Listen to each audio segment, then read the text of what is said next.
Hi everyone, and welcome to my channel. My name is Christine, and if you're new here today, thank you so much for joining me. Today I'm going to be making over a dresser, hutch, bookcase, actually all three in one piece of furniture in a really pretty deep navy blue. And I also have some tile in my living room that I think is so pretty that I wanted to try and recreate that look with some paint. So we'll be using a stencil along the way. So let's get started.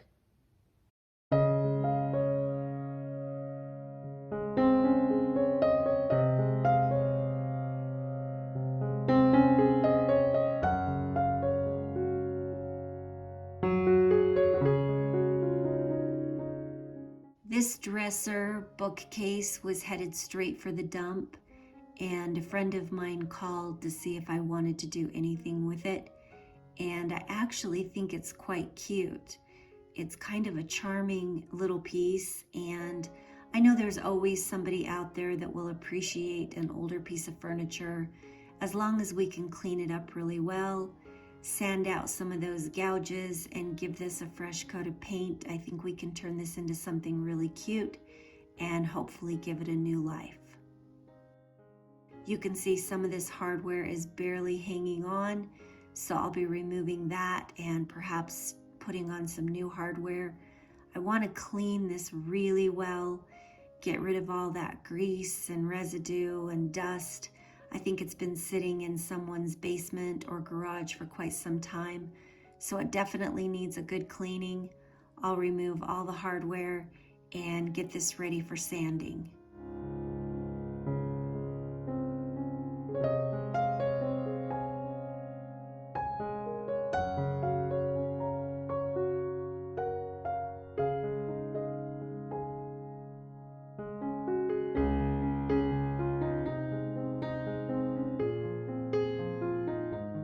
You can barely see at the bottom of the screen, I've got two little visitors that just got back from a walk, and they just wanted to come and say hi and check on me, and they're back out to play.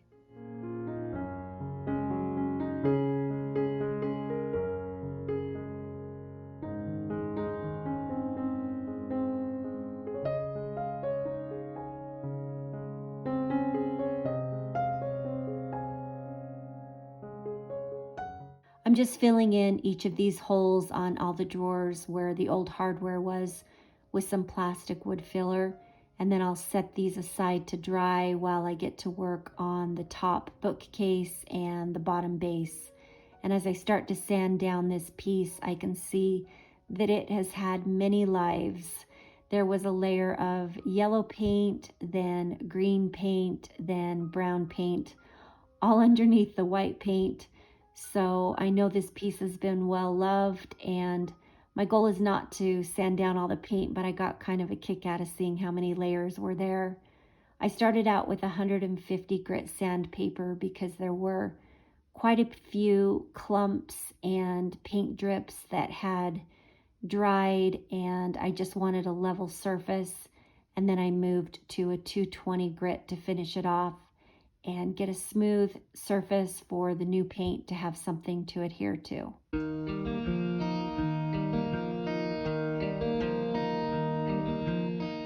I'll give everything another full final wipe down to remove any dust and debris from sanding before I start painting. And I'm using Behr chalk paint today, and the color is Timeless Blue. And I've used this color in the past on a few pieces, and it's just a beautiful, rich, deep looking royal blue color. Obviously, I'm not going to get full coverage on my first coat, but I think this blue is just so beautiful.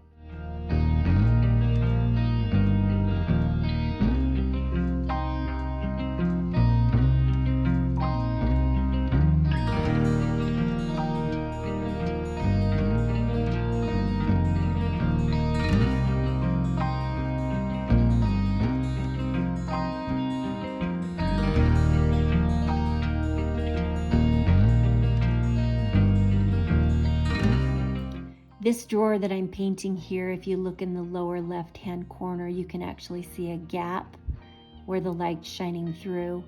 and the drawer had been broken. It had been cracked off, this piece right here.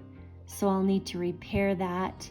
It actually holds the bottom of the drawer in place.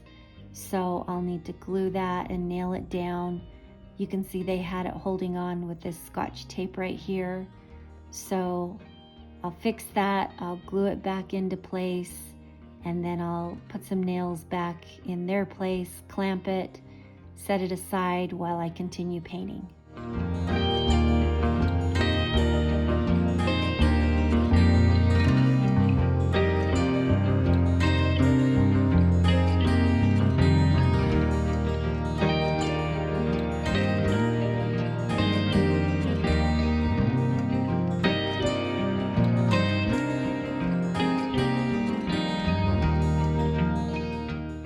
I'm using this artist brush just around the moldings and the edges of the bookcase so I can get a really good clean line between the white and the blue.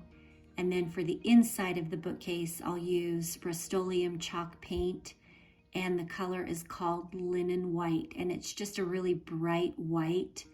I use it a lot if there's ever any shelves or someone might be displaying something. It just provides a really good, clean, crisp, bright backdrop. And I apologize for my camera. I didn't realize it was on a tilt. It looks like we're on a slant, so I apologize for that, but we're almost done painting.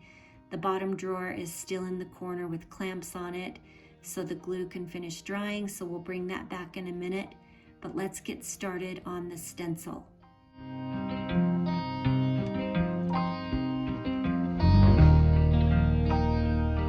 For the stencil, I wanted to try and find something that would look similar to this tile here. I think the pattern will look perfect inside of each of those shelves, and I'll keep it blue and white. So I did find something on Amazon that was similar, and I ordered that. And I had measured each shelf beforehand, and they were 11.5 inches by 35 inches. And the stencil that I ordered was 12 by 12. So I needed to cut a little bit off the top and off the bottom in order for it to fit.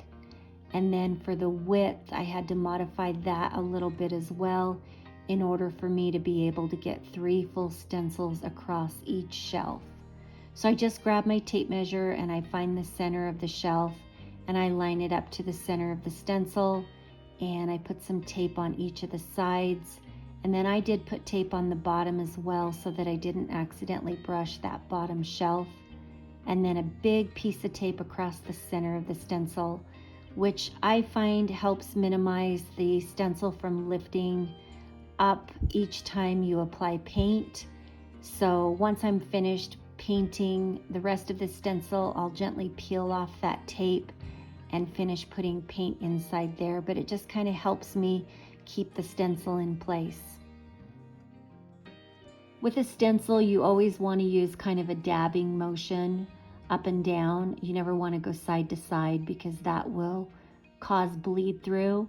So you just want to apply pressure. You can see I'm using a round chalk brush, and I do not want this to be perfectly painted. I want it to have a little bit of a worn look, so I'm applying pressure in some areas more than others, just so that it has a little bit of a faded effect.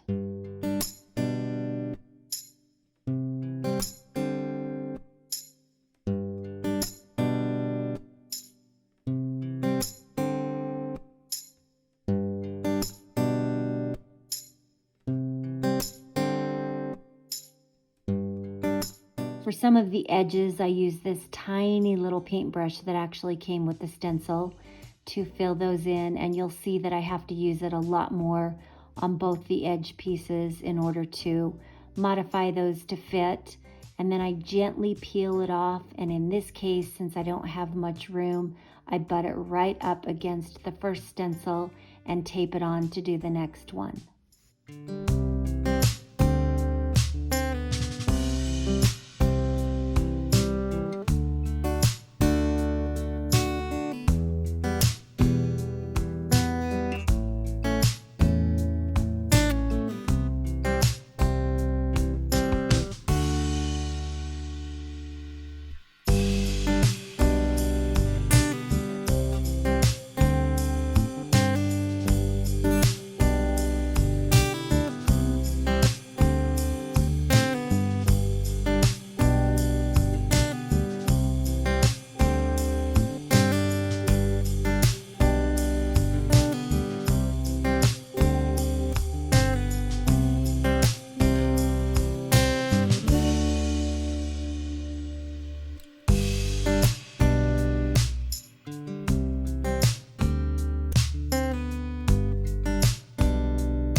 I lightly sanded all around the edges of the drawers and the base to give it that distressed appearance, and that white paint would peek through a little bit more to match the white in the bookcase.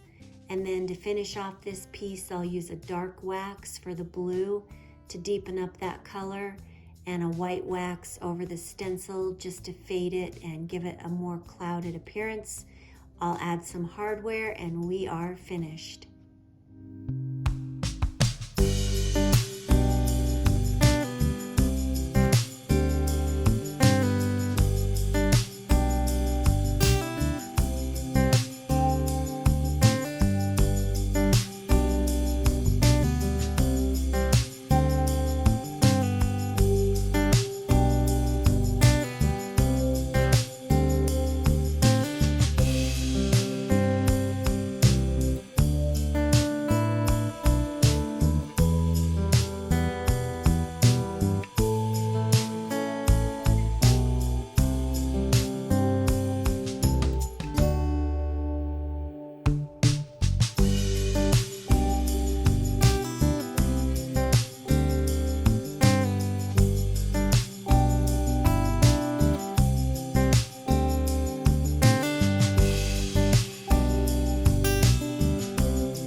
I hope that you'll consider subscribing, hit the like button, and ring the notification bell so that hopefully you can join me back here for future projects.